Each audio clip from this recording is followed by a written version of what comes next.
청취자님, 환영합니다. 오늘 딥다이브도 여러분만을 위해 맞춤 제작된 아주 흥미로운 지식탐구 시간을 준비했는데요. 네, 반갑습니다. 오늘 주제 진짜 재밌습니다. 시작하기 전에 제가 질문 하나 드릴게요. 청취자님, 만약에 누군가가 이런 말을 한다고 생각해 보세요. 네, 어떤 말이죠? 그러니까 아무리 부패하고 위선자가 득실거리는 조직이라도 완벽함을 추구하면서 거기서 뛰쳐나가는 것보다 차라리 그 안에 남는 게 훨씬 더 도덕적이고 성숙한 태도다. 이렇게요. 와, 그거 현대인들 상식으로는 진짜 납득하기 어려운 말인데요? 맞아요. 우리는 보통 조직이 막 썩었다고 판단되면 미련 없이 떠나거나 아니면 내부 고발자가 되는 걸 영웅적인 행동으로 여기잖아요. 확실히 그렇죠. 근데 오늘 우리가 다룰 텍스트가 바로 그 도발적인 주장을 아주 논리적으로 펼치고 있는 문서인 거죠? 네, 맞습니다. 무려 16세기에 라틴어로 쓰인 엄청나게 방대한 신학 그리고 철학 문서입니다. 요한 칼뱅의 기독교 강요 제4권 발췌본들인데요.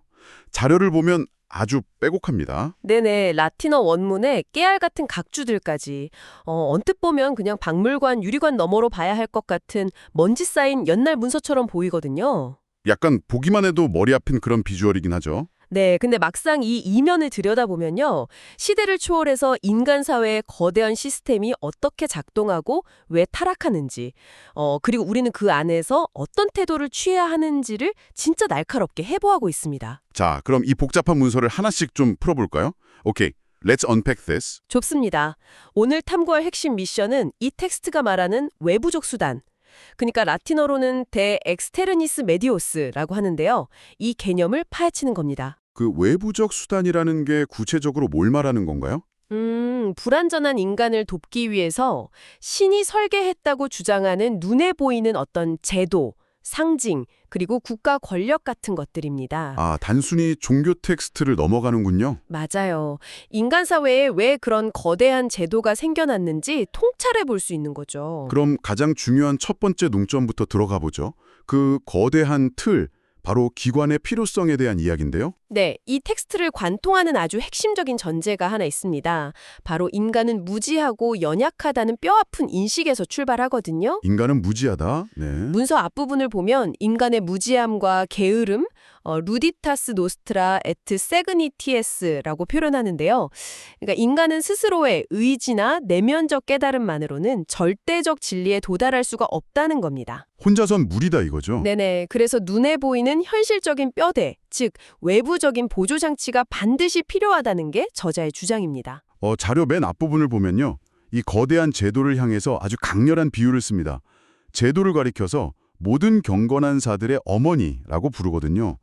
피오름 옴니움 마테르 에스트. 어머니요. 엄청난 권위를 부여하는 단어네요. 네, 저는 이 대목을 읽으면서 약간 공사장에 그 촘촘하게 세워진 건축물의 비계 있잖아요. 스캐폴딩.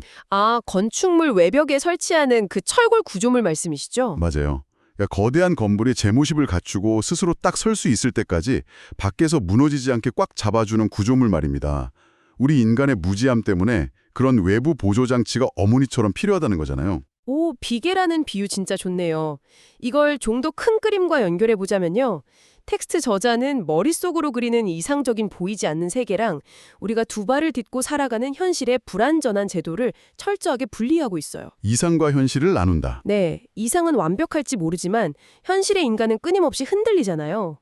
그래서 아무리 그 현실의 제도가 막 삐걱거리고 흠집이 많아도 아기가 젖을 먹기 위해 어머니 품이 필요하듯이 우리는 반드시 그 제도 안에 속해야 한다고 주장하는 겁니다. 아니 근데요, 여기서 제가 이 텍스트의 치명적인 취약점을 하나 좀 지적하고 싶습니다. 오, 어떤 부분이죠? 문서 중간쯤 보면 저자 스스로도 이 어머니라는 제도 안에 막 위선자들, 히포크리타이나 악인들이 잔뜩 섞여 있다는 걸 인정하거든요. 네네, 명확히 인정하죠. 근데 속이 이렇게 썩어 문드러질 수 있는데 어떻게 그 기관이 어머니라는 절대적인 권위를 가질 수 있습니까?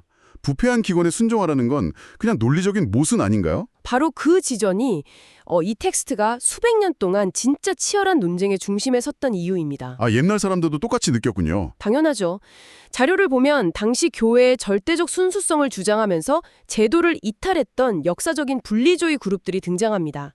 카타리파나 도나투스파 같은 이단 그룹들인데요. 그 사람들은 뭐라고 하면서 나갔나요? 약간 이런 식이었죠.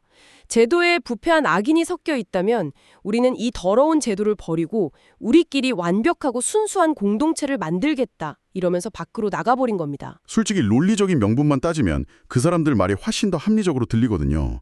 썩은 물을 피하겠다는 거잖아요. 그쵸. 겉보기엔 굉장히 도덕적으로 보이죠. 하지만 저자는 완벽함을 요구하면서 제도를 파괴하는 그들의 주장이 도덕적 우월감이 아니라 오히려 지독한 오만이라고 패크록을 날립니다. 수페르비아라고 하죠. 오만이다. 와, 왜 그게 오만이죠? 인간 중에 그 누구도 다른 사람의 마음을 완벽하게 꿰뚫어보고 선악을 심판할 자격이 없다는 거예요. 그래서 순수한 공동체를 만들겠다고 나간 이들은 결국 자기들 내부의 또 다른 부패를 마주하거나 막 교주를 맹목적으로 따르는 사이비 집단으로 변질되고 말았거든요. 아, 현실이 참 뼈아프네요. 저자의 입장은 지극히 현실주의적입니다. 불완전함 속에서도 진리를 가르치는 최소한의 뼈대가 살아있다면 어떻게든 질서를 유지해야 한다는 거죠. 인간이 맞는 제도의 불완전함을 핑계로 사회 기반 자체를 무너뜨리는 걸 극도로 경계한 겁니다.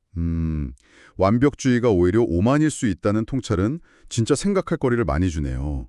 우리는 보통 제도가 썩었다고 손가락질하고 밖으로 뛰쳐나가는 걸 정의라고 부르잖아요. 그쵸, 보통은 영웅시하죠. 근데 사실 그 구조적인 불완전함을 견디면서 내부에서 본질을 지켜내는 게 훨씬 더 고차원적인 성숙이라는 뜻이니까요. 자, 그럼 제도가 우리를 보호하는 스캐폴딩이라는 뼈대는 잡혔습니다. 네네. 그럼 이제 이 비계가 흔들리지 않게 사람들을 묶어주는 구체적인 도구가 필요할 텐데요. 상징과 실체에 대한 이야기로 넘어가 보죠. 여기서 내용이 진짜 흥미로워집니다. 맞아요. 저자가 앞서서는 제도를 막 옹호하는 것 같더니 여기서는 태도를 확 돌변해서 무자비한 비판을 쏟아내기 시작하거든요. 무자비한 비판이요? 어떤 부분에서요? 여기서 정말 매력적인 지점은요. 저자가 세례나 성찬 같은 핵심적인 성례는 신이 주신 진짜 보조장치로 인정합니다. 근데 나중에 언급하는 그 종부성사 같은 의식 있잖아요. 아, 종부송사요? 죽음을 앞둔 사람에게 기름 바르는 그거죠? 네, 그걸 가리켜서는 연극 같은 위선이라고 맹 비난합니다. 라틴어로 히스트리오니카 히포크리시스라고 하는데요. 잠시만요. 종부송사가 왜 연극 같은 위선이라는 거죠? 당시 사람들한테는 죽음 앞에서 위안을 얻는 엄청 진지한 의식이었을 텐데요. 그쵸. 근데 당시 맥락을 좀 보셔야 해요. 사람들은 죽기 직전에 사제한테 이 기름 바름을 받지 못하면 내 죄가 안 씻겨서 지옥이나 연옥에 갈지도 모른다는 극심한 공포에 시달렸거든요. 아, 두려움의 대상이었군요. 네, 제도는 인간의 그 근원적인 죽음의 공포를 교묘하게 이용해서 사람들의 영혼을 통제하고 재산을 헌납받았던 겁니다. 와, 진짜 악랄하네요. 저자가 보기에 진짜 상징은 신성한 약속이라는 본줄이 담겨 있어야 하거든요. 근데 종부성사는 그런 신성함은 텅 비어 있고 오직 제도가 사람들에게 겁을 주고 권력을 유지하기 위해서 덧붙여 만든 인간적 전통일 뿐이라는 거죠. 그러니까 통제력을 잃지 않으려는 겉보기에만 화려한 퍼포먼스다? 무대 위 연극에 불과하다. 이런 폭로네요. 정확합니다. 본질적 가치가 빠진 의식이 인간의 양심을 얼마나 억압하는지 보여주는 아주 중요한 대목이죠. 청취자님, 지금 당장 여러분의 직장이나 사회생활을 한번 떠올려 보세요. 우리가 매일 습관적으로 따르는 수많은 규칙이나 끝없는 회의들, 그중에서 우리의 성장을 돕는 진짜 영양분은 과연 얼마나 될까요? 반대로 그냥 권력을 유지하거나 통제하기 위한 연극 같은 위선은 또 얼마나 될지 생각해 보게 되네요. 네, 16세기의 철학이 21세기 우리 일상에 이렇게 무겁게 훅 들어옵니다. 자, 그럼 상징과 의식이라는 영적인 제도를 넘어서 이제 우리의 물리적 삶을 진짜로 통제하는 세속적 법과 국가 권력으로 논의를 확장해 보겠습니다. 사실 보이지 않는 신앙보다 당장 눈앞에 있는 경찰이나 법, 세금 같은 국가 권력이 우리한테는 훨씬 더 강력하잖아요. 맞아요. 이 문서 후반부를 보면 세속 통치자에 대한 내용이 본격적으로 나오고요. 그리고 인간이 만든 법과 우리 내면의 양심이 어떻게 충돌하는지도 깊게 다루고 있습니다. 이 대목에서 아주 중요한 질문이 떠오르네요. 인간은 국가의 법에 어디까지 복종해야 하고 또 개인의 양심은 어디까지 자유로울 수 있는가? 정치 철학의 영원한 숙제죠. 텍스트는 이 딜레마를 어떻게 풀고 있나요? 저자가 여기서 아주 절묘한 줄타기를 합니다. 한편으로는 권력을 신성한 섭리로 보면서 강하게 인정해요. 왜냐하면 통치자가 질서를 안 잡으면 사회가 야만 상태로 붕괴될 테니까요. 그래서 겉으로 드러나는 외적 행동에 있어서는 철저하게 국가법에 복종하라고 못을 박습니다. 혼란을 막기 위해서 일단 복종해라 이거군요.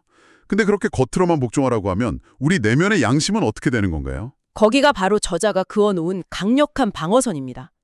세속의 법이 인간의 외적 행동은 규제할 수 있어도 보이지 않는 내면, 즉 양심까지 얼검해서는 절대 안 된다고 선을 딱 긋습니다. 양심의 자유는 지켜준다. 네, 권력자가 물리적 처벌은 할 수 있어도 사람들 영혼 속에 이 법을 어기면 지옥에 간다. 이런 식의 죄책감을 심어주거나 내면을 통제할 권리는 없다는 거죠. 겉은 복종, 속은 자유. 되게 이상적인 논리이긴 한데요. 근데 여기서 이 논리의 치명적인 취약점을 다시 한번 파고들지 않을 수 없습니다. 네, 말씀하시죠. 만약에 국가가 미쳐가지고 극도로 부당한 법을 강요한다고 쳐보자고요. 뭐 특정 인종을 차별하라는 법 같은 거요. 그럴 때 겉으로 그 법에 복종하는 행동 자체가 이미 내면의 양심을 파괴하는 거 아닌가요? 아, 행동과 양심이 무자르듯 분리되지 않는다는 말씀이군요. 맞아요. 복종과 양심 사이의 경계는 도대체 누가 정합니까? 이 논리는 독재자가 이건 그냥 사회 유지를 위한 법이니까 닥치고 복종해라 이렇게 악용할 수도 있고, 반대로 시민들은 내 양심을 훼손하니까 뒤엎겠다면서 무정부주의로 빠질 수도 있는 맹점이 있거든요. 정확한 지적이십니다. 그게 바로 이 텍스트의 아킬레스건이자 가장 큰 철학적 난제입니다. 실제로 역사에서 이 텍스트는 보수주의자들과 혁명가들, 양쪽 모두에게 인용되는 참 기이한 운명을 맞았거든요. 어느 쪽이든 자기 입맛에 맞게 쓸 수 있었네요. 네, 저자도 그 위험성을 알았기 때문에 혁명의 가능성을 완전히 닫지는 않았어요. 합법적인 중간 제도를 통해서 부당한 최고 권력을 견제할 수 있는 문은 열어두었죠. 하지만 기본적으로는 무정부 상태의 혼란보다는 폭군의 부당한 통치라도 질서 유지 차원에서 어느 정도 감내해야 한다는 현실적 고뇌가 더 컸던 것 같습니다. 정답을 딱 쥐어주기보다는 권력과 양심이 어떻게 상호 견제해야 하는지 그 팽팽한 긴장감을 던져준 거군요. 자, 그래서 이 모든 게 대체 우리한테 무슨 의미일까요? 현대사회와의 연결점 말씀이시죠? 네, 인공지능이 그림 그리고 우주선이 화성에 가는 이 21세기에 이 16세기 공문서가 던지는 미래 가치를 전문가적 관점에서 한번 분석해 주시죠. 이 텍스트의 엄청난 미래 가치는 현대사회가 직면한 극단적인 신뢰의 위기를 진단할 철학적 뼈대를 제공한다는 점에 있습니다. 신뢰 위기요? 네. 지금 정부, 언론, 학교 같은 전통적 기관에 대한 신뢰가 완전 바닥을 치고 있잖아요. 사람들은 제도의 위선에 실망해서 각자의 골방으로, 그러니까 소셜미디어나 알고리즘의 메아리방으로 파편화돼서 숨어들고 있습니다. 아까 말했던 그 분리주의자들이 생각나네요. 맞아요. 오염된 교회를 떠나서 완벽한 공동체를 꿈꿨던 카타리파 같은 이단 그룹들의 행태가 오늘날 극단적인 양극화와 정보의 편식이라는 형태로 현대사회에 고스란히 재현되고 있는 겁니다. 현대판 분리주의자들이죠. 와, 알고리즘 거품 속에 갇힌 우리가 현대판 분리주의자라니 진짜 소름 돋는 통찰이네요. 그래서 이 텍스트는 우리에게 완벽주의의 환상을 버리라고 조언합니다. 정부나 제도가 결함투성인 건 불완전한 잉전이 만들었기 때문에 당연한 거다. 그러니까 맘에 안 든다고 다 파괴하지 말고 불완전함을 껴안고 내부에서 끊임없이 리빌딩해야 한다는 아주 실천적인 처방을 내리는 거죠. 제도의 허례허식은 걷어내되 우리를 성장시키는 지지대는 계속 고쳐 써야 한다는 거군요. 아주 명쾌합니다.